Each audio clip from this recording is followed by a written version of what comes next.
Shalawam Israel. This is Brother Eber from Israelite Apostolic Heritage. And first and foremost, I'd like to say all praises to Yahweh, by Hashem Hamashiach Yahweh Shai. And I'd like to send blessings out to all the Akim that are pushing this truth across the four corners of the earth in truth and sincerity. And I'd like to send blessings out to all the Akim that are also coming up to Zion to make pilgrimage, so that we can make supplication and prayer for the nation of Israel, so that we can return back to the land which the Most High gave unto our forefathers Abraham, Isaac and Jacob. So today my presentation is called the Yokes. The underheading is called Jacob versus Esau, and you'll see why as I get into the presentation. So the whole narrative of the Bible is that we were chosen as Israelites. We were gonna fall away, and then to be redeemed and to be put into the kingdom as a nation of kings and priests, and that this was ordained from the beginning because the Most High ordained it to happen. So to start it off, we're gonna look at Jacob and Esau, because that is the beginning, or well, it's not the full beginning, but it's the beginning of where I want to start at. Because this is the beginning of the war between Jacob and Esau. But this war was happening long before. This war was a spiritual battle. Spiritual battle from the beginning. So Esau, so we've got some bullet points here. So Esau was the firstborn, and he had the birthright, because it was known fact that in those times everyone knew that the firstborn had the birthright. So he had the birthright, but he was out hunting one day and couldn't find any food, and he came back and he was faint. So he sold his birthright to his brother Jacob for pottage or lentils. So he sold it for lentils. That's what he sold his birthright for, because he didn't wanna wait to eat. And Jacob probably would have given it him Jacob would have given it him for free if he'd said no. He would have just given him some once he'd finished cooking the lentils. But no, he says, "What is this birthright to me, seeing as I'm gonna die?" But he wasn't gonna die. He was faint because he hadn't eaten. But he shouldn't have sold it for. He shouldn't have sold it for food. He shouldn't have sold it, for anything. But that's why the scripture says that he despised his birthright. So when he lost his blessing, when he lost it, he was given another blessing. And because he didn't have the birthright anymore, he couldn't have the blessing. The birthright and the blessing go hand in hand. They're not two separate things. So he had to beg his father, to beg Isaac to give him another blessing. And now we're going to go into the blessing that he was blessed with. So this was the other blessing. This was the blessing that he was given. So this is in Genesis chapter 27, and we're going to read from verse 39, and we're going to read to verse 14. It says, And Isaac his father answered and said unto him, Behold, thy dwelling shall be the fatness of the earth, and of the dew of heaven from above, and by thy sword shalt thou live, and shalt serve thy brother, and it shall come to pass that when thou shalt have the dominion, that thou shalt break his yoke from off thy neck. Because he was going to live by the sword, and you'll see Esau living by the sword now. All these wars happening everywhere, and you can just see in their cadence, and they don't like Israelites. They don't like Jakes, or the so-called black man. They don't like him. So you can see it in there, because Esau has a hatred for his brother because of what happened. He has a hatred for his brother. And I just want to give you a little excerpt as well from Nature Knows No Colour Lines, because he talks about it in page 222.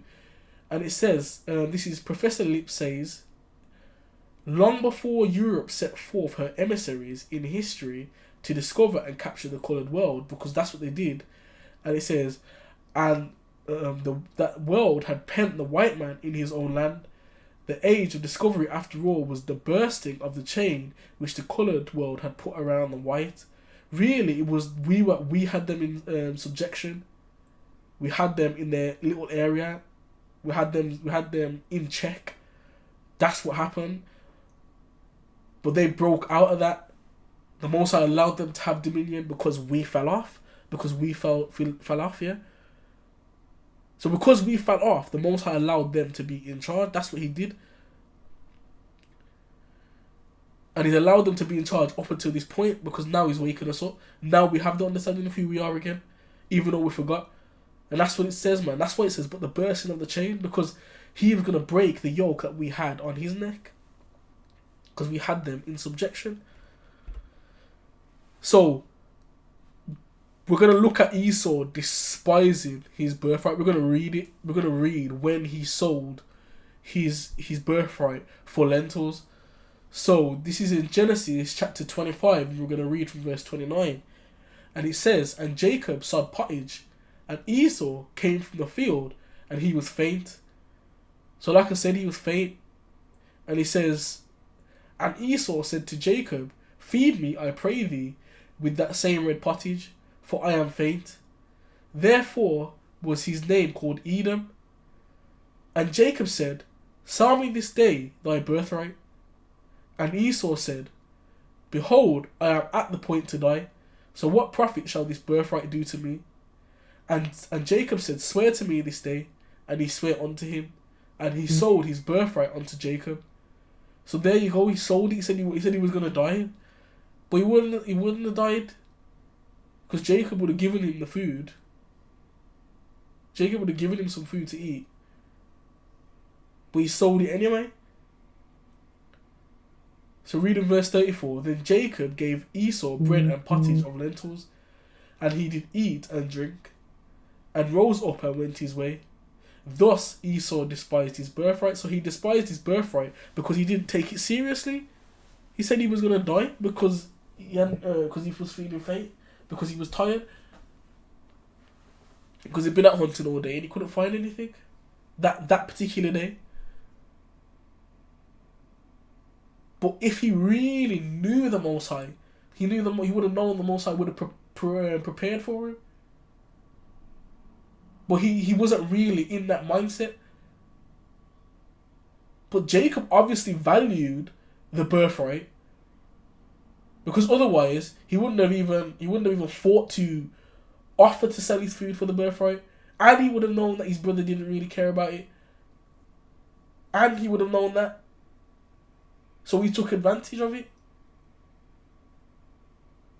because he wanted the birthright. He accepted the Most High. He heard all the things that he did with Abraham, all the things that he did with Isaac, and he accepted it. He actually accepted it. And you can see that by the fact that he actually did this. So continuing on. So because of this, he had a hatred for his brother. So what we're going to do is, we're going to read Exodus chapter 25. We're going to read from verse 21. And this is showing you that the war between Jacob and Esau happened. It started before the womb, but it was happening in the womb. So this is Genesis chapter 25. We're going to read from verse 21. And it says, and Isaac entreated the Most High for his wife, because she was barren. And the Most High was entreated of him. And Rebekah his wife conceived. And the children struggled together within her. And she said, if it be so, why am I thus? And she went to inquire of the Most High. And the Most High said unto her, 2 nations are in thy womb. Those 2 nations are the Edomites and the Israelites. And it says, and 2 manner of people shall be separated from thy bowels, and the one shall be stronger than the other people, and the elder shall serve the younger. Because Esau was going to serve Jacob. So it was told of them before it even took place. Because this spiritual battle was happening beforehand. This spiritual battle was happening before they was in the womb. Because this is just a physical representation of things that happen in the spiritual realm. So let's read Genesis chapter 27 and verse 41, because this is after Jacob got the blessing, because the blessing comes with the birthright, and he didn't understand that. So let's read that. So it says, and Esau hated Jacob because of the blessing wherewith his father blessed him. And Esau said in his heart, the days of mourning for my father are at hand. Then will I slay my brother Jacob. So he was ready to slay his brother. He was ready to kill his brother. He was ready to kill his brother. So he hated his brother because he sold his birthright to him. But if he really cared about the things of the Most High, if he really wanted that blessing, then he would have respected the birthright. But he didn't. He despised it. He hated it. He hated his birthright, and he hated his brother Jacob. But the Most High was with Jacob. The Most High was with Jacob. So who do you think he made his enemy? When he made Jacob his enemy, who do you think he made his enemy? He made the Most High his enemy. Because when you're doing the things of the Most High, and people are coming against it, they're not coming against you. Because it's not your will you're doing the will of the Most High. So they're coming against what the Most High wants you to do. So they're going against the Most High, not against you. So now we're going to go to Ezekiel chapter 35. And I'm going to read from verse 1 and I'm going to read to verse 5. And it says, moreover, the word of the Most High came unto me, saying, Son of man, set thy face against Mount Seir. And we know who lives in Mount Seir. We know who lives there. Edom, Edomites. And he says, and prophesy against it, and say unto it, Thus saith the Most High Power, Behold, O Mount Seir, I am against thee, and will stretch out mine hand against thee, and will make thee most desolate, because he is going to make it desolate. I will lay thy cities waste, and thou shalt be desolate, and thou shalt know that I am the Most High, because thou hast had a perpetual hatred. Wait, a perpetual hatred, because perpetual means forever. So they've had a hatred for Israel forever. Let me read on. Let me show you who they got a hatred for. And has shed the blood of the children of Israel. The children of Israel. Because they're always against, because they're always jealous. You know why? Because they didn't take the birthright. They know something isn't right in their heart. They know it. But it really irks them. It irks them because they really, what they want is, they want the blessing, but they don't want the work behind the blessing. They don't want to do the things of the Most High to get the blessings of the Most High. They just want the blessings of the Most High. Which is why he despised the birthright but wanted the blessing. But he didn't know that it came hand in hand. He didn't know. Because he wasn't really in tune with the Spirit. He wasn't in tune with the Ruach HaKodesh. He wasn't in tune with it.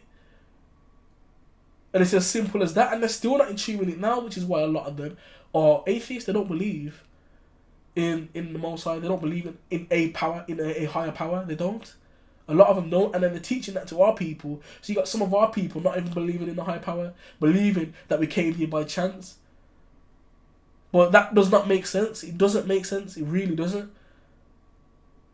And they've got our people locked in this Western mindset. So, like it says, and has shed the blood of the children of Israel, because they did, by the force of the sword. What did it say he's going to do? What he's going to do? Live by the sword. That was his blessing. Live by the sword. And that's what they do. Creating wars all around the earth. Creating wars wherever they go.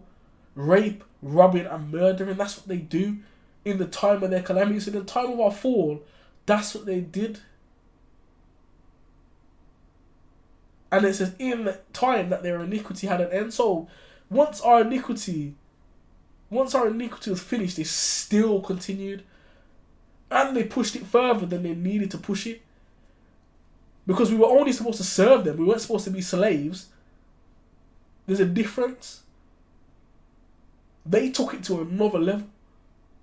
Took it to a whole another level. So let's continue this on, man, because there's more on it. So Psalm 137, and we're going to read from verse 7. And it says, "Remember, O Most High, the children of Edom in the day of Jerusalem, who said, raise it even to the foundation thereof." So bring it down even to the foundation thereof. "O daughter of Babylon, who art to be destroyed, happy shall he be that rewardeth thee as thou hast served us." So we're not going to deal with that bit right now, but we are going to deal with it at a later point. But the first bit, you see, they hated the Israelites. They hated their brother. They hated them. And that's why they said, bring it down to the foundation. Even to the foundation. Because they were against their own brother. Esau was against his own brother. And all it's done is permeated over time. That's all it's done. So let's get Psalm chapter 50, and we're going to read from verse 16. And it says, "But unto the wicked, Yah saith, what hast thou to do to declare my statutes? Or that thou shouldst take my covenant in thy mouth?" Because they've got their covenant in his mouth now. They created Christianity, and they got it throughout the whole world. And people believing in it. Pretending like the covenant is for them when it's not. Trying to make everything inclusive when it's not inclusive.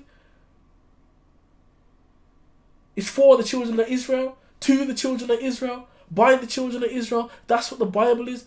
So that's why we talk about the covenant. Because the covenant is for us. It's for the seed of Abraham, Isaac and Jacob. It's not for anybody else. And then let's read verse 17. "Seeing thou hatest instruction and castest my words behind thee." Because they don't like instruction, man.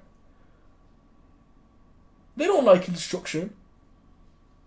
They really don't. Because if they did, then they'd have a moral compass. And you'll see they don't have a moral compass. You'll see they don't have a moral compass, which is why you see them doing a lot of nonsensical things. Because that's what they do. Folly. That's them. Folly. You'll see them doing the most craziest things that aren't normal. Because that's in them. They don't like instruction. They don't like being told what to do, which is why Esau just wanted to do what he wanted to do and still get the blessing, but you can't. The birthright has a job with it. So you have to do that job in order to get the blessing. And Jacob was content doing that. Jacob was content. So let's read verse 18. "When thou sawest a thief, then thou consentest with him." So you know when all these nations came down, like different nations, they didn't stop them. They said, yeah, go ahead. They consented with him and helped them. And he said, "and has been partaker with adulterers." Because that's what they did. They partook and said, yeah, it's okay to go and do that. But yet nowadays it's all forgive. But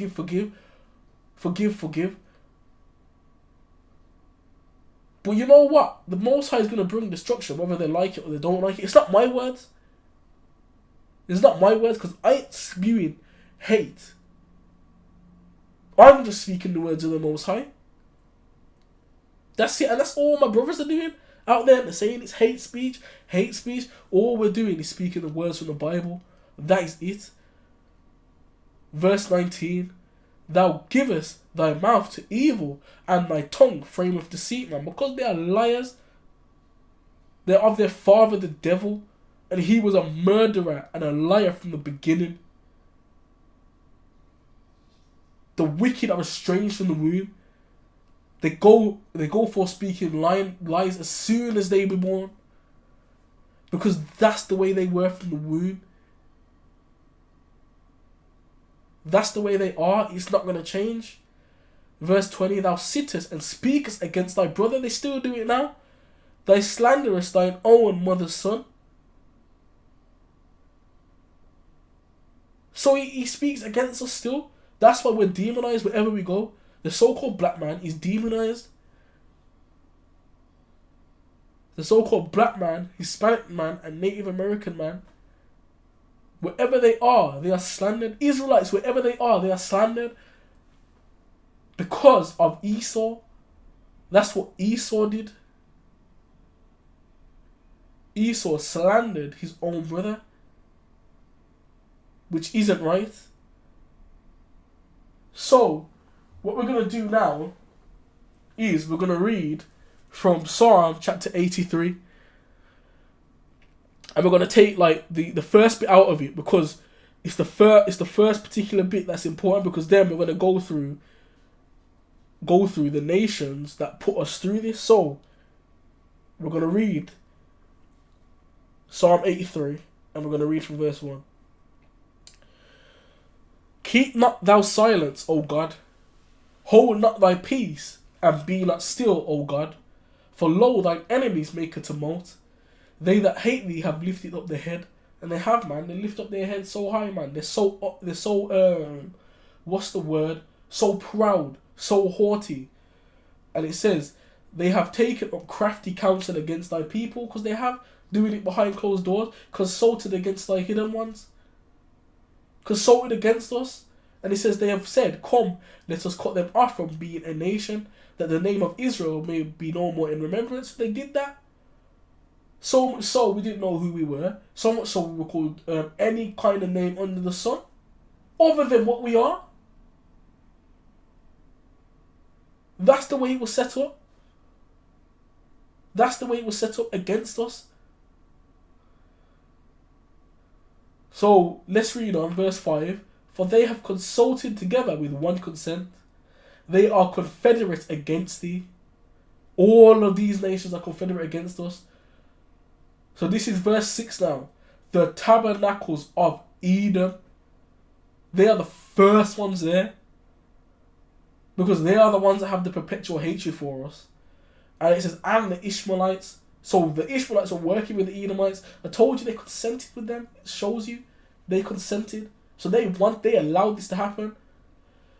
Of Moab, and the Hagarenes, Gebal, Ammon, and Amalek, the Philistines with the inhabitants of Tyre.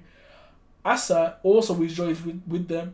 They have Hoped, the children of Lot, Selah. So all of these nations were working with the Edomites, and the Edomites were the chief nation coming against us, and still are the chief nation coming against us, and still are bringing us down, demonizing us, not wanting us to know who we are, still spouting lies,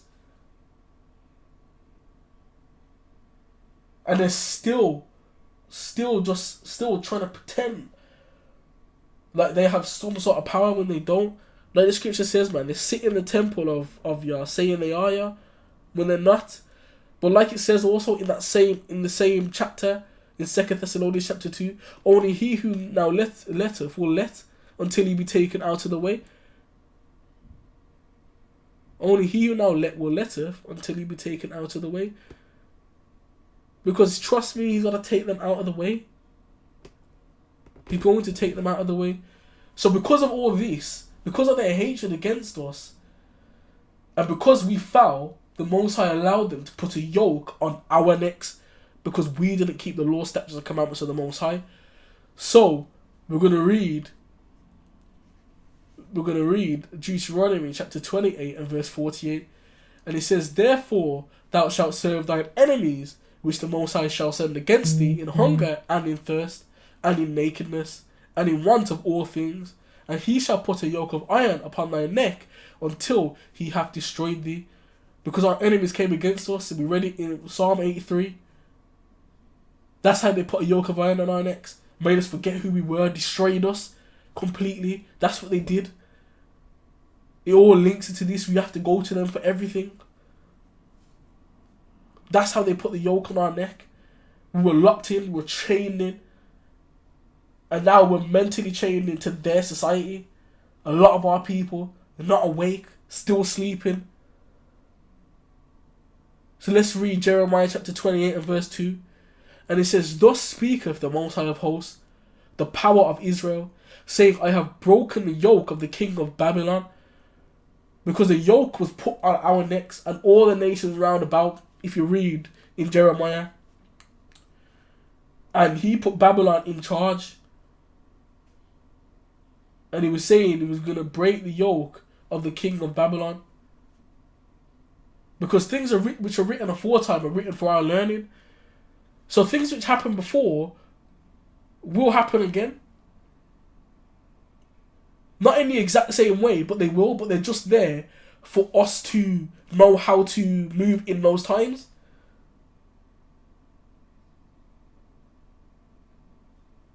And Babylon is still around today because their ideologies are still there. But remember, we went through loads of yokes, loads of captivities. These yokes are our captivities. We went through these captivities over periods of years. We haven't really been free for a long time. For a long time. So, first you had Babylon, then you had Media and Persia, then you had Greece, then you had Rome, and then you got revised Rome, which is what we're still in now. Now, in all of these captivities, Esau has either one helped, like it said, consented to take us into captivity, or took us into captivity themselves, which was majority of the time. Majority of the time, they had their hand in it and took us into captivity as well, because they are devils, and they took our yoke off them. A yoke, by the way, which was righteous anyway, because we wouldn't have been doing it for any other purpose than anything to do with the Most High. Them, however, it's all about monetary gain. It's all about greed. It's all about what they can get out of us. That's what it's about for them. Nothing else. So we had yokes of iron on our necks, and there's loads of pictures out there, but it only pertains to one set of people, which you find. One set of people, because our punishment wasn't an easy one, man. It was a harsh one. It was a harsh punishment. But it was there to make sure that we don't want to go through that again. That's what it was there for. So how did we get to that position as well? Yeah, because obviously we weren't keeping the law, statutes, and commandments, like I said. But we had to go through the transatlantic slave trade as well. And that was in Deuteronomy chapter 28 and verse 68.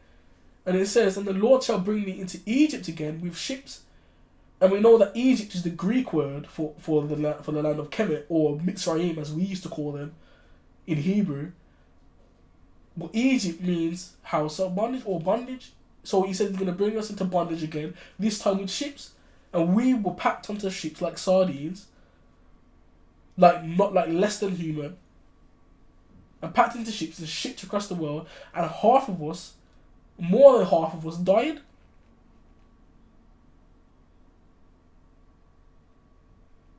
A load of us died. Not a lot. A lot of us didn't make it over there. A lot of us died before we could. A lot of them would rather die before going into captivity, which was how staunch the Israelites were. Which was how strong the Israelites were. Which is how strong we are, but they've tried to weaken us in our mind, which is why we have to come out of this captivity mindset, take it off. And we're gonna get into that because we have to take the bonds off. We have to take those chains off us, our mental chains, because they've taken the physical chains off, yeah, but the mental chains are still there for a lot of us. So let's finish this off. By the way whereof I spake unto thee, thou shalt see it no more again, and there ye shall be sold unto your enemies for bondmen and bondwomen, and no man shall buy you. So there it means no man shall redeem you. We'll be sold unto our enemies for slaves, and we were. It happened. And remember, this was written thousands of years in advance before any of this happened. Thousands of years. So we know the Most High isn't joking, because these things happen. They happen. So let's look at the flip side of that, shall we?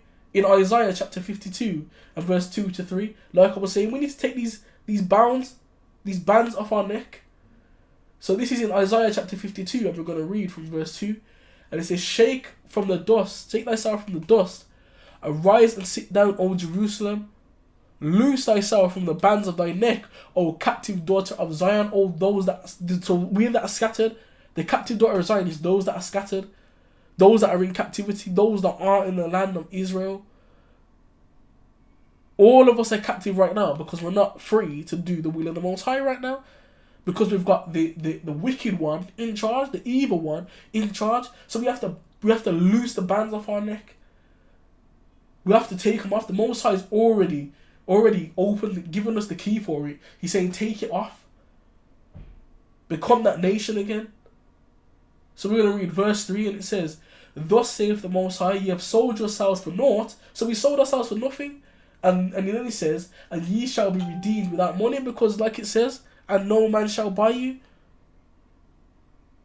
Because we're going to be redeemed without money. We're going to be redeemed by the Most High without money. He's the one that's going to take us out of the lands of our captivities. He's the one that's going to do that.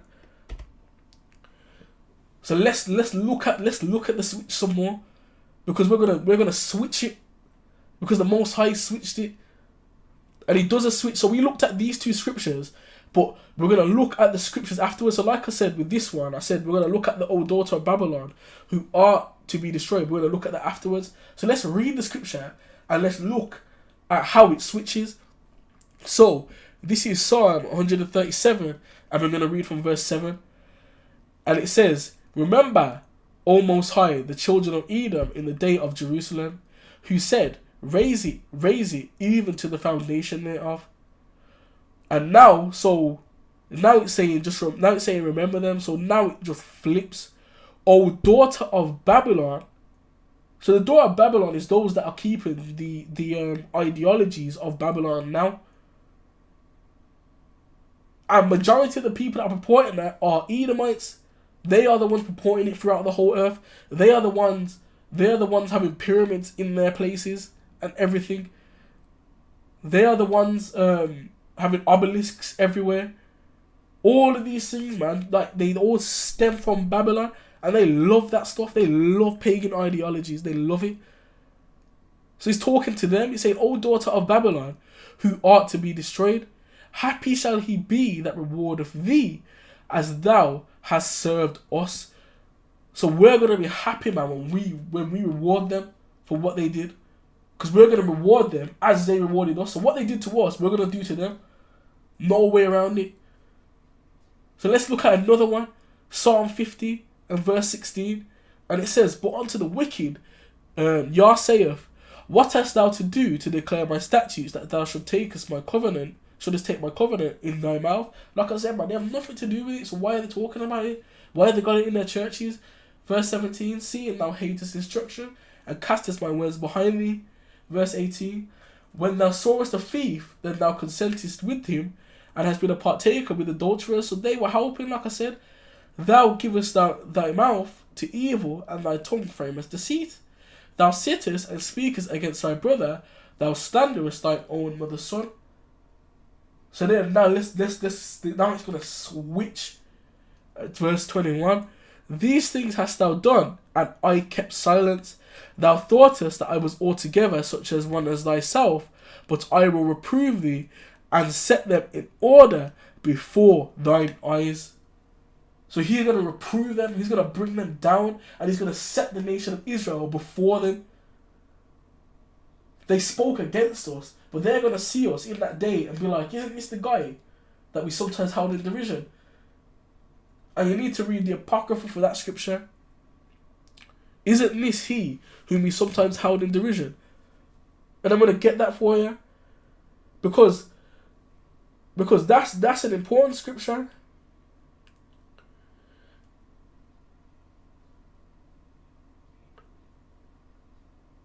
And it's in the Apocrypha. I'm just going to find it now.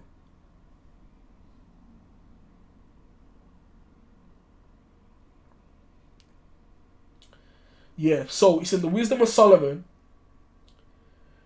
and we're going to read from chapter 5, and we're going to read from verse 1. And it says, Then shall the righteous man stand in great boldness before the face of such as had afflicted him, and made no account of his labours. When they see it, they shall be troubled with terrible fear, and be amazed at the strangeness of his salvation, so far beyond all that they look for, because they're going to see us standing there, and they're going to be afraid, because they're going to be like, wow, hang on a second. Wasn't this the person that I did this to or that to? Or that was really low, was beneath me? Because they're going to see it happen. It's going to be like strange to them. They're going to see things happening that you wouldn't think would happen. And then it says, And they repenting and groaning for anguish of spirit shall say within themselves, This was him whom we had sometimes in derision, a proverb of reproach. So yeah, they had us in derision, they had us low, they had us a proverb, they made us a proverb, a byword. We fools accounted his life madness and his end to be without honour, because they thought we were just low. They thought we were nothing and nobodies. And it became a belief. They actually started to believe what they were saying. And then it says, How is he numbered among the children of Yah? And his lot is among the saints. Because they're thinking to themselves, these people were low, man. We had them as slaves. How can they be numbered among the saints? How are they the special ones? How are they the ones the Most High wants? I thought we were. But no, it was just a lie. And like the scripture says, that they're gonna know that their fathers inherited lies. They're gonna know it, and it's gonna be upsetting for them. So now we're gonna read some more scriptures on it as well. So Revelation chapter 13 and verse 10, and a lot of Israelites love this one. And it says, He that leadeth into captivity shall go into captivity. He that killeth with the sword must be killed with the sword. And who lives by the sword other than Esau? Here is the patience and the faith of the saints, because we're waiting for the Most High to bring his vengeance. He will bring his vengeance. We don't have to do anything.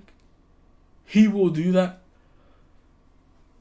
So let's read Amos chapter 9 and verse 11. And it says, In that day will I raise up the tabernacle of David that is fallen, and close up the breaches thereof. And I will raise up his ruins, and I will build it as in the days of old. And that is the rebuilding of Israel and the rebuilding of the tabernacle of David.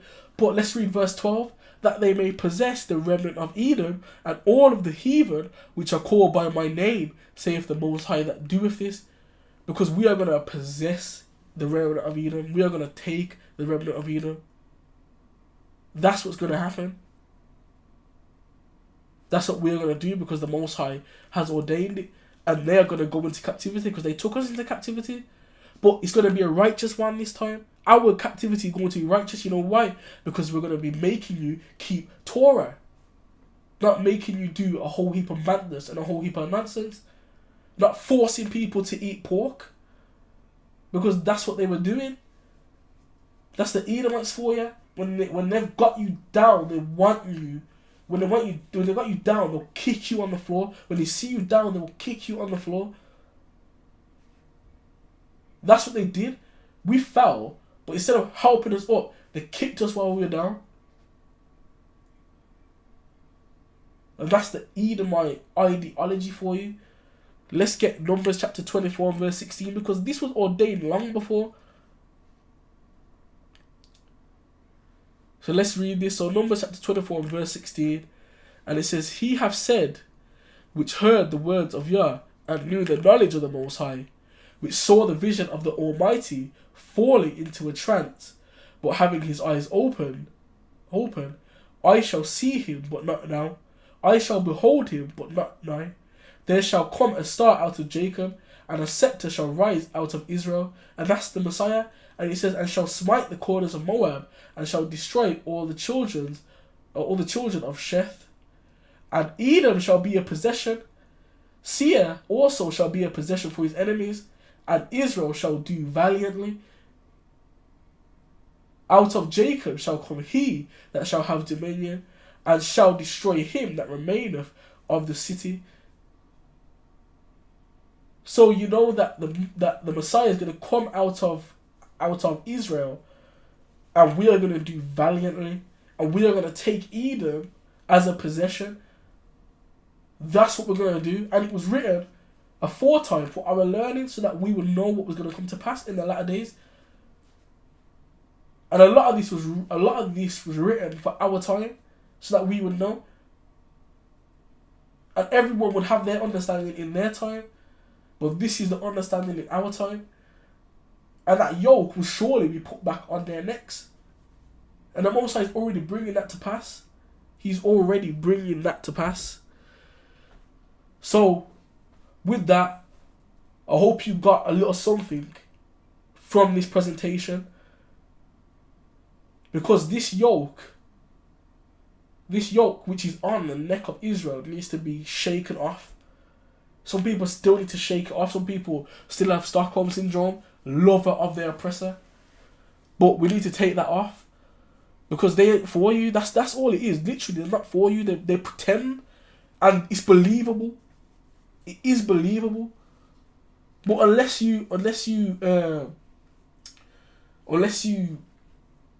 they actually like show it outwardly straight away, you're not gonna know. But by the time you're gonna find out, it's gonna be too late. So you need to separate yourself now before they actually show their claws, they show their teeth. Because eventually they will, and they have, over and over and over again. You see when things happen. Like in Britain when Brexit came into power, or when they started to do Brexit, then, or when Brexit came into motion, you see that a lot of races came out of the woodwork. Even though race is a construct, it was there to bring down the children of Israel. Because they knew we were so-called black. So in order to bring us down, they had to make that social construct. And because they knew majority of Esau was Caucasian, they knew that, so they had to somehow make a construct to bring them to the top. That's what they did. And you know what? They did a good job for what they had to do, so that we would know that when they rule, this is what happens. But when we rule, then we are going to do the will of the Most High. So with all of that, I'm going to say all praises to Yahweh by Hashem, Hamashiach Yahweh Shai. And I'd like to say blessings out to all the Akim again. And blessings out to all the Akim that are making pilgrimage to Zion. And I'm going to say Thawada and Shalawam. Peace.